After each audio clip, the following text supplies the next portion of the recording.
submergé de fleurs, de bougies, de plaques commémoratives, de galets gravés de messages et de compositions florales. La tombe de Johnny Hallyday, située dans le cimetière blanc de Lorient, est, un an après la mort du taulier, devenue un véritable lieu de pèlerinage. Entourée d'un petit lit de sable, la tombe reçoit beaucoup de visites. Beaucoup de fans cassent leur cagnotte pour faire un pèlerinage d'environ 7000 km afin de s'y recueillir.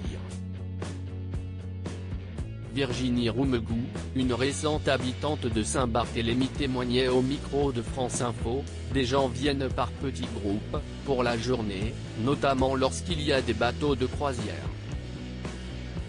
Elle ne craint ni l'afflux de touristes ni une exploitation déplacée du dernier séjour de Johnny.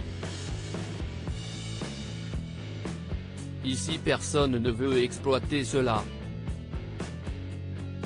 Organiser quelque chose autour de la mort de Johnny. Les visiteurs, contenus par le nombre restreint d'hébergements sur les îles, ne constitueront selon elle jamais de tourisme de masse. Les fans anonymes ne sont pas seuls à se rendre sur place ou à commander à l'une des fleuristes locales comme Claire Mosé, très sollicitée depuis l'enterrement du rocker et de nouveau à l'occasion de ce premier triste anniversaire, de déposer en leur nom une composition florale. La tombe de Johnny reçoit aussi, à l'occasion, des visiteurs de prestige. CIST ainsi que l'ex-Beatles Paul McCartney, qui avait rencontré Johnny de son vivant, révélait fin novembre 2018 aux Parisiens qu'il s'était recueilli sur la dernière demeure de Johnny. Paul McCartney, nous sommes allés au cimetière où il est enterré à Saint-Barth.